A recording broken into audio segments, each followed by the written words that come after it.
Bismillahirrahmanirrahim. Assalamualaikum warahmatullahi wabarakatuh. Selamat datang di channel Algebraku. Saya Ahmad Faisal, dosen jurusan Matematika FIPA Universitas Lampung. Pada video kali ini kita akan membahas tentang sifat-sifat fungsi determinan.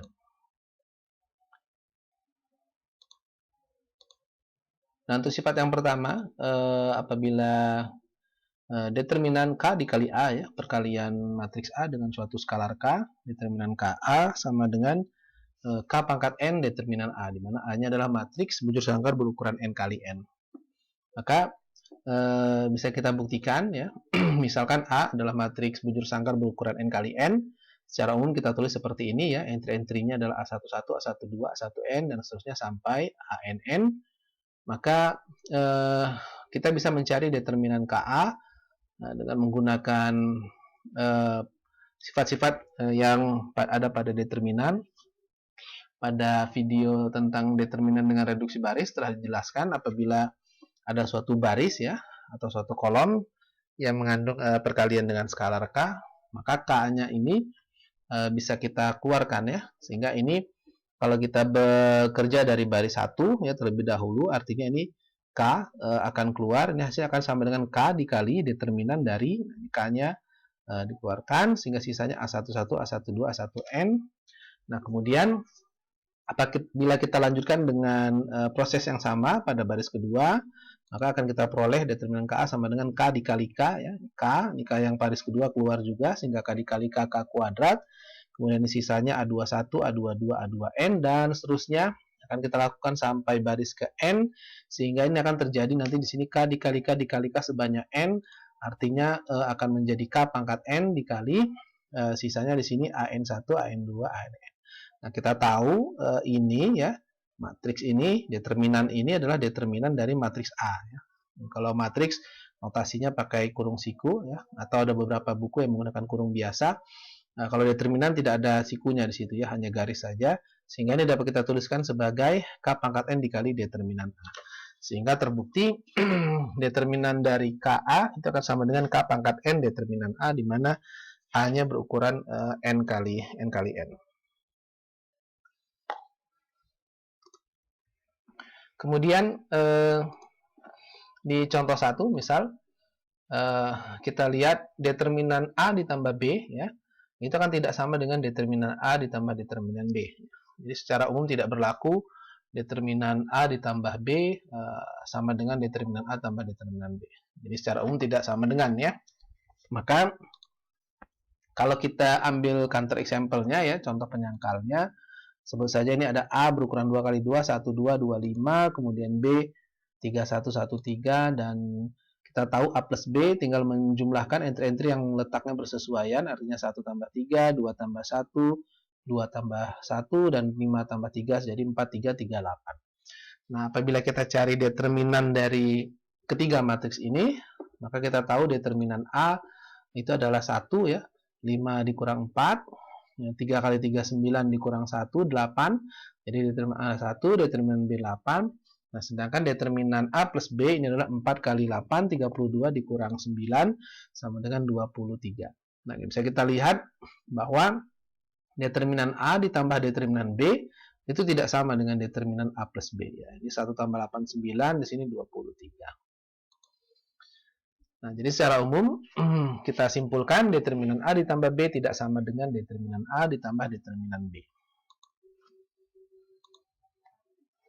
Nah, sekarang misal kita lihat ada matriks A berukuran 2 kali 2 secara umum, ya, A11, A12, A21, A22, kemudian kita punya matriks B juga, ya. Maka misal matriks B ini bisa kita lihat matriks B hanya ada suatu baris yang berbeda dengan matriks A. Nah, kita lihat di baris pertama ini sama, ya. Baris pertama matriks B sama dengan baris pertama matriks A, hanya yang berbeda baris keduanya saja. Kalau kita cari determinan A-nya, ya, determinan A ditambah determinan B, kita tahu determinan A A11 kali A22 dikurang A12 dikali A21, sedangkan determinan B A11 dikali B22 dikurang A12 B21. Nah, ini kalau kita sederhanakan maka akan menjadi A11 A22 ditambah B22 dikurang A12, ini kita kelompokkan, dikali A21 ditambah B21. Sehingga ini nanti akan menjadi determinan dari A11, ini kita letakkan di sini, A22B22 min A12, A21B21. Nah, ini adalah determinan ya. Determinan A ditambah determinan B ternyata sama dengan determinan ini ya, sama dengan determinan matriks A11, A12, A21, B21, A22, B22. Nah, kalau kita lihat ternyata baris kedua pada matriks yang di sebelah kanan ini adalah entry-entry-nya diperoleh dengan cara menambahkan entry-entry pada baris kedua matriks A dan matriks B. A21 tambah B21, A22 tambah B22.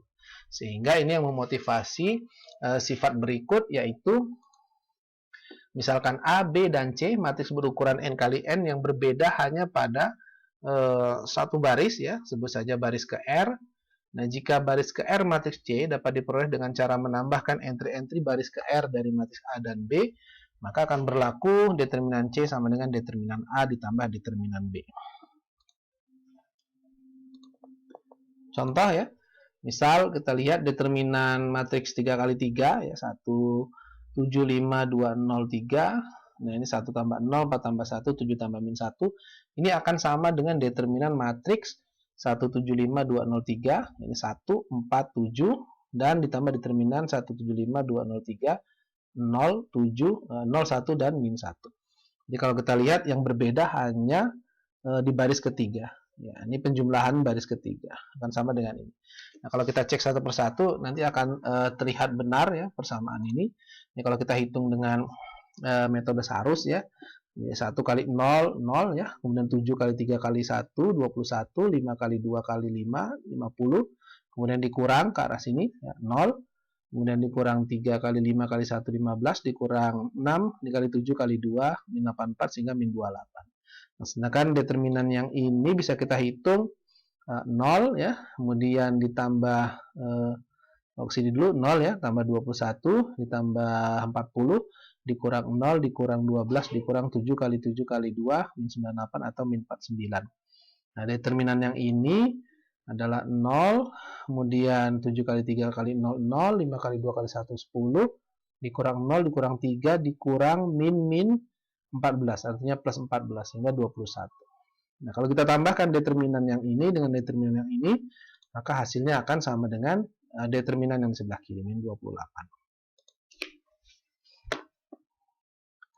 Nah, teorema yang kedua, misal matriks bujuk sangkar A, ya, itu akan invertible jika dan hanya jika determinan A-nya tidak sama dengan 0. Sebagai ilustrasi ya, sebagai contoh, misal kita punya matriks 3 kali 3, maka kita tahu determinan ini sama dengan 0. Kita tahu dari mana? Pada video sebelumnya tentang menghitung determinan dengan reduksi baris telah dijelaskan apabila ada dua baris atau dua kolom yang merupakan salah satunya adalah kelipatan dari baris yang lain atau dari kolom yang lain, maka bisa kita pastikan determinannya sama dengan 0. Karena apabila kita lakukan operasi baris elementer ya, operasi baris atau reduksi baris dengan cara menambahkan kelipatan suatu baris dengan baris yang lain atau menambahkan kelipatan suatu kolom dengan kolom yang lain, hasilnya akan kita peroleh suatu baris atau suatu kolom yang 0 semua entry-nya. Nah, dengan sifat determinan, kalau ada suatu baris atau suatu kolom yang 0 semua, maka determinannya akan sama dengan 0.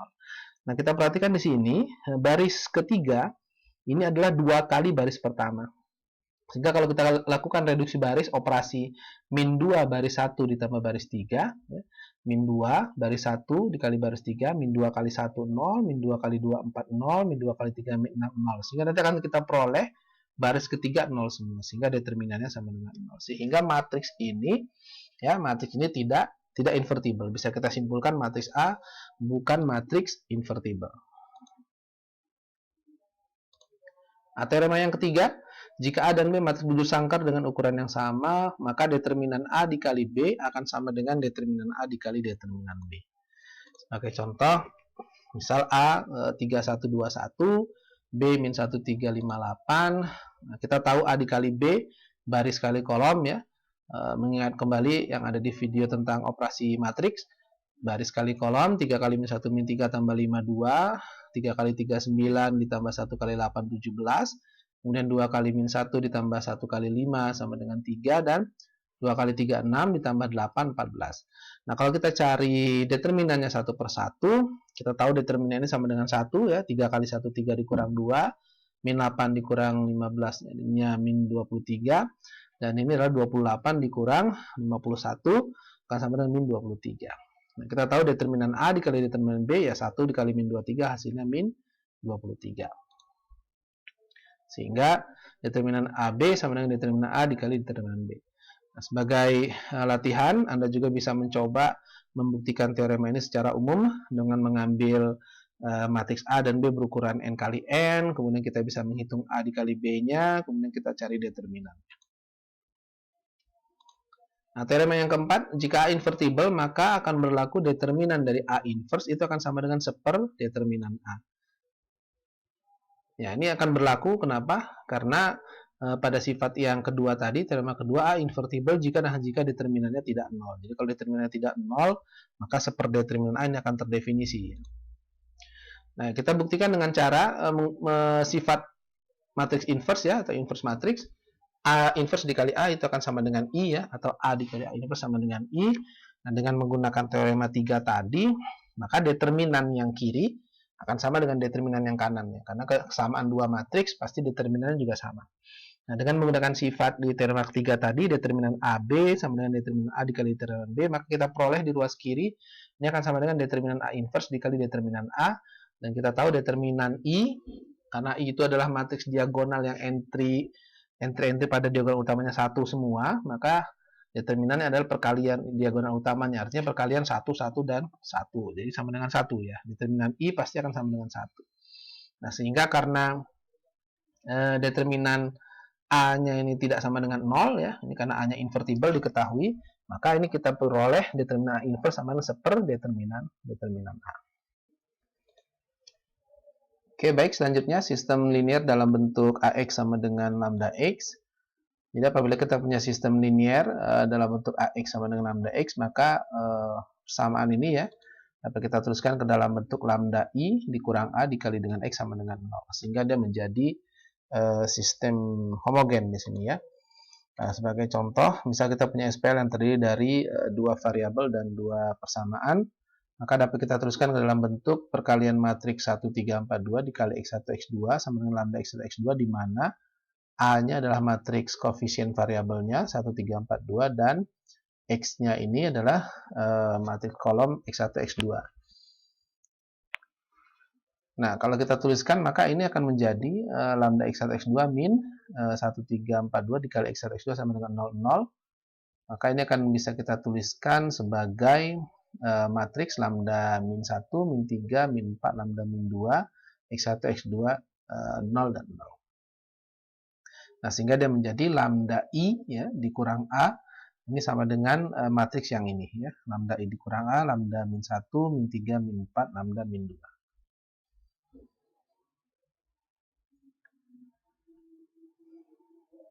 Nah, artinya nilai-nilai lambda yang mengakibatkan sistem linear homogen ini, lambda I min AX sama dengan 0 mempunyai solusi non-trivial, maka nilai lambda yang memenuhi mengakibatkan sistem ini merupakan sistem yang mempunyai solusi non-trivial, lambdanya kita sebut sebagai nilai karakteristik atau nilai eigen dari matriks A. Nah, solusi non-trivial dari lambda I min AX sama dengan 0 kita sebut sebagai vektor eigen A yang bersesuaian dengan nilai eigen lambda. Nah, sistem linear lambda I min AX sama dengan 0 mempunyai solusi non-trivial jika dan hanya jika determinan dari lambda I min A-nya sama dengan 0. Contoh ya, tentukan nilai eigen dan vektor eigen dari matriks A pada contoh 4 tadi. Tadi kita sudah cari ya, lambda I min A-nya sama dengan matriks lambda min 1, min 3, min 4, lambda min 2. Maka determinan dari lambda I min A ini kita samakan dengan 0. Artinya kita akan peroleh nanti lambda min 1 kali lambda min 2 ya, ditambah min 3 dikali min 4 plus 12 sehingga lambda kuadrat min 3 lambda min 10 sama dengan 0. Nanti kalau kita faktorkan jadi lambda plus 2 lambda min 5, atau kita peroleh nilai-nilai karakteristiknya atau nilai eigennya lambda sama dengan min 2 dan lambda sama dengan 5. Nah, untuk mencari vektor eigennya kita kembalikan ke sistem homogennya tadi. lambda I min A X sama dengan 0, sehingga untuk lambda sama dengan min 2 kita akan peroleh, ya, masukkan nilai lambda sama dengan min 2, kita peroleh matriks min 3, min 3, min 4, 4, sehingga nanti akan kita peroleh solusi dari SPL homogen ini, di mana X1 sama dengan min T, X2 sama dengan T untuk sembarang T bilangan real. Nah, inilah yang kita sebut sebagai vector agent yang bersesuaian dengan lambda sama dengan min 2, yaitu X sama dengan X1, X2, min T, kemudian T. Ya. Atau T-nya bisa kita keluarkan min 1 dan 1. Kemudian kalau lambdanya sama dengan 5, maka lambda I min A-nya akan menjadi 4 min 3 min 4, 3 dikali X1, X2, 0, 0. Sehingga akan kita peroleh vector agentnya X sama dengan 3 per 4T dan T. Ya. Kita cari solusi dari ini, kita peroleh ini, X-nya. Demikian penjelasan tentang sifat-sifat determinan. Untuk pertanyaan, saran kritik dapat Anda tuliskan pada kolom komentar. Terima kasih atas perhatiannya. Mohon maaf atas segala kekurangan. Sampai jumpa kembali pada video-video berikutnya. Wassalamualaikum warahmatullahi wabarakatuh.